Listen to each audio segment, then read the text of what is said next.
Hey everyone, welcome back to the community's difficulty ranking of the Dark Souls 2 bosses. We left off last time with the voted worst boss in Dark Souls 2, so let's hope number 20 is a little bit better.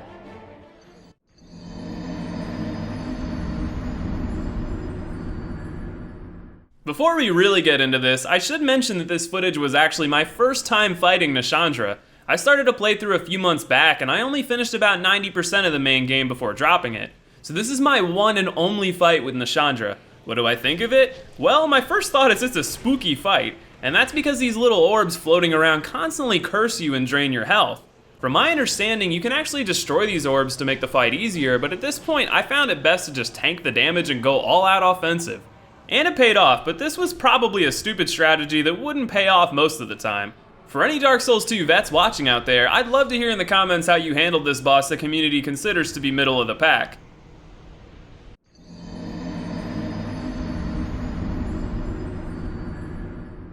When I got to the Lost Center, I was determined to fight her without using a shield. Because seriously, if you have an even moderate amount of stamina and a 100% damage reduction shield, this fight is stupid easy. All you gotta do is block constantly and then hit once or twice when you have a window. But with no shield, there was definitely a learning curve for me to dodge her attacks, especially in the dark. I should mention that you can light up the arena by carrying a torch to the sides of the entrance, but it's not required. Part of the difficulty of this fight is the heavy aggression of the Sinner, allowing you very little time to heal. I personally also found the boss's attack patterns to be kinda hard to read at times. Then of course there's the Dark Souls 2 hitboxes. Just look at this damn lag stab. I was screaming at my screen when I saw this happen. The salt was ridiculously real. One last thing to mention is that on New Game Plus, this fight adds two very powerful pyromancers, which could make this possibly the toughest fight in the game. As always though, with enough patience and persistence, you'll get the boss's patterns down and overcome it.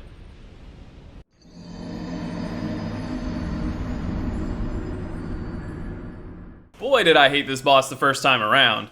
If there's one thing that's worse than a gargantuan spider trying to kill you, it's having a bunch of small and fast spiders chasing your ass during it. I highly recommend taking these spiders out first. Unfortunately, their absence isn't permanent, so you should try to fight Freya as aggressively as possible. Now, my first time fighting her, I had no idea of her weakness, and that is to say, she has a face on her ass. If you know this, it definitely makes the fight easier. All you gotta do is bait the longer attacks from her front face like the laser, and then rush in and punish her ass face. If you get lucky with RNG, you can end this fight rather quickly, but if not, be ready to face more waves of tiny spiders.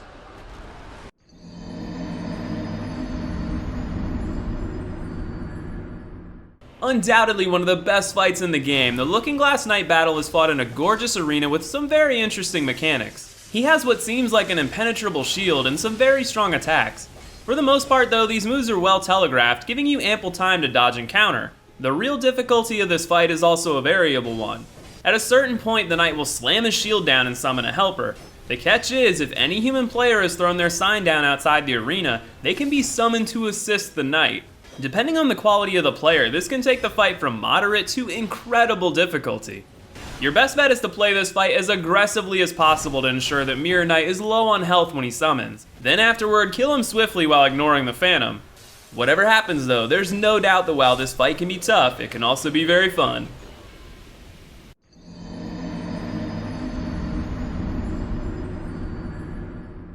Man, I hate this fight. I'm just gonna say it, if I could be the decider of worst boss in the game, this one would be it. And there's a few reasons for this. Number one, it's a rehash fight of a rehash fight. Number two, the only nuance is that there's now 5 gargoyles in what feels like a smaller arena. Number three, this time they don't wait long at all before ganging up on you. And 4, I suck at this fight. Seriously, I'm horrendous at dodging their attacks. I don't think I could find a 10-second piece of footage where I didn't take a hit. The majority of my fights here are just running around like a bat out of hell and hitting anything I can wildly. So while this fight is definitely doable, that doesn't make it easy, fun, or well designed.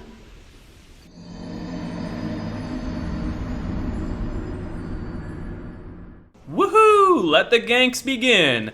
The first time I fought the Sentinels, I did what I'm sure many other players did. Panicked when they saw this dude and dropped into the lower arena and got obliterated by all 3. With a clearer head and a strategy though, you should figure out you want to stay on the platform and kill the first Sentinel while he's solo. Once he's down, the other 2 join the fight. Now you can drop in and take on both, but I've found that if you wait on this platform, they'll come up slightly separated. If you go crazy aggressive, this can even give you the chance to down the second sentinel before the third even shows up. No matter how you handle this fight, it's trial by fire to force you to get used to the many gank bosses you'll be fighting throughout the game.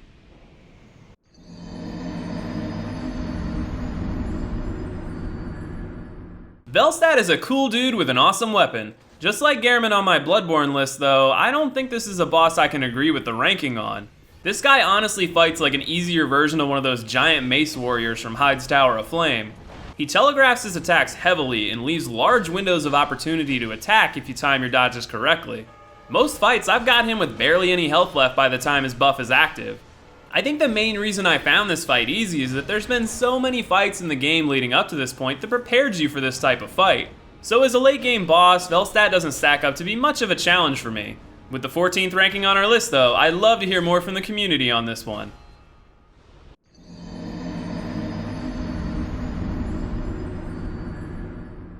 I guess you could loosely call this the ONS of Dark Souls 2. Throne Watcher and Defender are two rather aggressive foes that are definitely tough to take on at the same time. I think the safest strategy in this fight is to run around baiting both of them to attack. Hopefully you can get them to finish their combos around the same time so you can get some hits in. Admittedly, I just kinda went for it and tanked some damage, and at this point in the game I'd learned the best way to deal with ganks was run in, get a few hits, run away, and heal if needed. So I don't think I can offer any optimal strats here other than trying to group them up and punish them. I can definitely say though that this is without a doubt the toughest of the 3 endgame fights.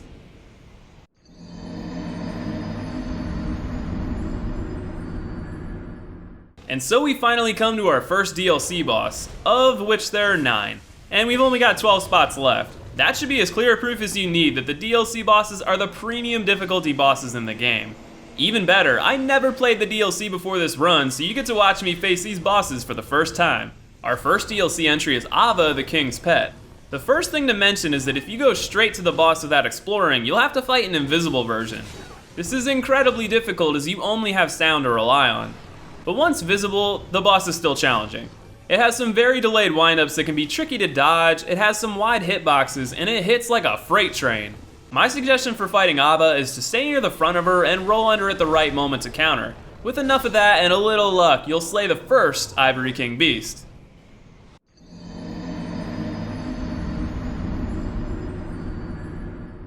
If there is one fight in Dark Souls 2 that I suck at, it's the Smelter Demon. Something about the way he has varying delays in his windups just seriously throws me off.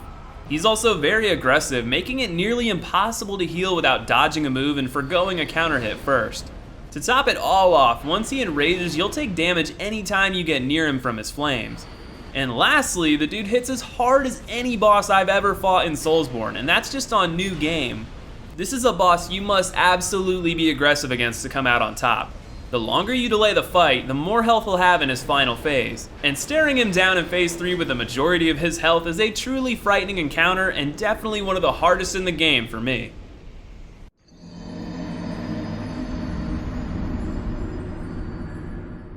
Lazy, lazy, lazy. That's the best way to describe this boss design. Now that we put that on the table, how's the fight? Pretty much like any 3v1 gank in PvP. The caveat is since they're AI, they're heavily exploitable. Even further, the arena has 2 levels and a lot of corners you can use to your advantage. Like I mentioned on the Watcher and Defender, bosses like this can most easily be handled by getting in a few YOLO hits and then running away to heal.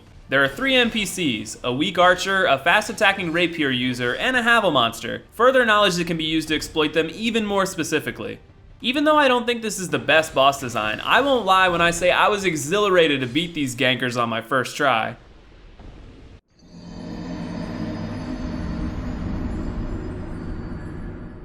Similar to the Guardian Dragon, this fight can vary heavily based on the RNG that you get. If Sin spends most of his time on the ground, the fight can be a lot easier. That's unlikely to happen though, so you'll spend a large amount of the fight tracking the beast in air and dodging his toxic flames. I won't lie though, even though the community considers this to be one of the better bosses in the game, I personally don't enjoy it at all. I'm not a big fan of bosses that spend a large amount of time out of your reach. Of course, with predetermined design, this could be a neat idea, but I've had times where Sin just refuses to stay grounded and flies like 3 or 4 times in a row. That can definitely be frustrating, so I was super relieved when I finally slayed the beast.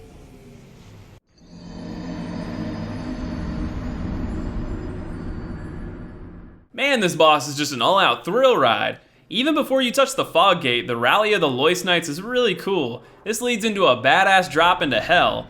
You'll then spend a bunch of time fighting the bad knights. These guys can be quite challenging, so it really helps to collect all 3 Loist Knights yourself. Not only to even the numbers, but they'll sacrifice themselves to seal off the spawn portals, making this fight significantly easier.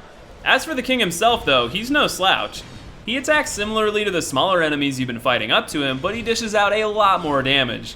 Not much else to say other than cool fight against a badass knight.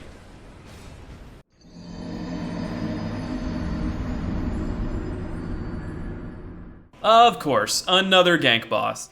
The community seems to dislike ELANA, but I'm gonna make the argument that ELANA is a gank boss done right. First, you don't always have to fight multiple enemies, it's just part of the fight. Second, the gank can vary from multiple different spawns, which is a pretty cool roulette idea.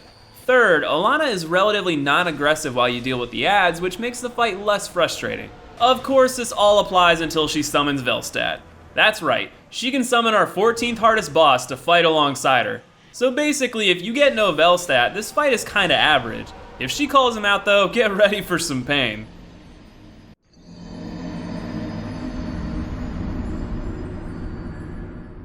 Damn, did I find this boss hard. This was the final main game boss for me and was a fantastic warm-up for the DLC. The first phase of this fight isn't the worst, but DARKLURKER does have a large array of moves to learn. Specifically, some of the magic attacks can be pretty brutal. The real fight though starts when DARKLURKER splits into 2. Hopefully at this point DARKLURKER is low on health because this phase is right up there with the hardest fights in the game. I would argue yet again though that this is a gank boss done right. This feels like a true successor to the Man-Eater and the Gargoyles. Yeah, let's just say one more time that I want to forget this fight ever happened.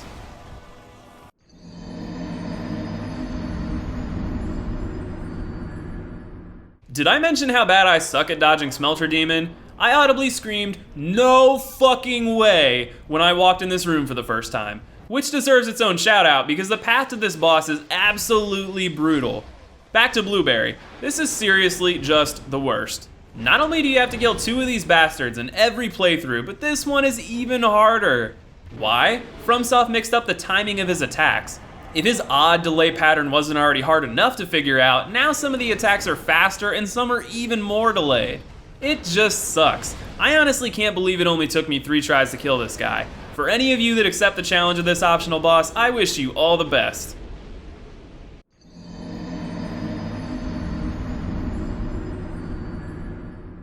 Ugh is right. This fight is not only very challenging, but it sucks. This is primarily because unless you funneled stupid amounts in vitality like I did, every single one of his hits is a one-shot. On top of that, he has probably the most health of any new game boss in the entire series. He is so freaking tanky. Easily his worst move is the Flying Flame attack. It took me quite a while to figure out you have to run under his tail to dodge it, but even then this guy has some questionable hitboxes. He's an optional boss though, so at least you can avoid him if you don't mind skipping a giant soul.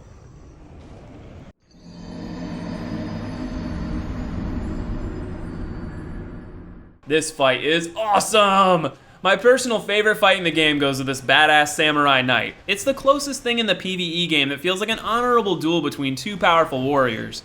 So does the fight live up to its number 3 billing? Definitely. This guy is super aggressive and fast, giving you very little reprieve. Though I will say I don't know if I got lucky or what, but he did a lot of this one attack where he backs off, delays, and then zooms in. This may seem like a harsh attack at first, but it's actually really easy to avoid. Just wait until he comes in and then roll back. This gave me a lot of windows to get some hits in and heal, and I think it was the turning tide in this battle for me.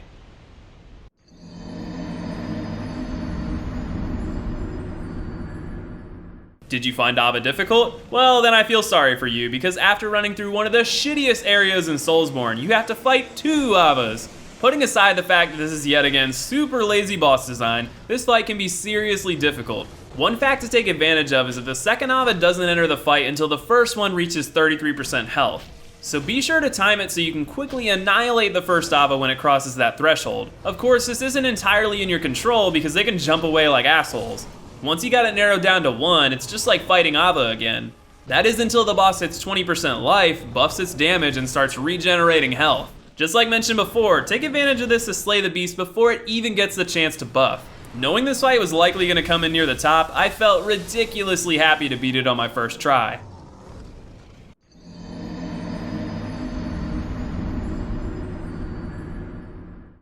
And then of course I got to the Fume Knight, who I died to easily more times than any other boss in the run. This is all due to one damn thing. My first fight with the winner of hardest and best boss was going extremely well. I was thinking, oh man, I'm gonna do this, I'm gonna beat him. And then what the fuck, he healed. I then proceeded to fight this guy again and again, getting him near death only for him to get healed. I finally caved and looked up if there was any way to stop the healing, and I felt stupid once I read it. You have to use these things called smelter wedges on the light things on the side of the arena, but I didn't have any and I was determined to best him on my own terms. After 11 long fights, I finally took the bastard down and I felt a huge rush. So is this the hardest boss in the game? Yeah, probably so. Is he the best? It's hard to disagree with that too. So if you bested the Fume Knight, you should certainly feel proud. Well everyone, I hope you enjoyed ranking all these bosses with me. We're one step closer to Dark Souls 3, and next week we'll be taking on the bosses of Demon Souls. The link for the Demon Souls survey is in the description below. If you're enjoying the series, be sure to subscribe for all the latest updates. I want to thank you all for watching, and I'll see you in the next video.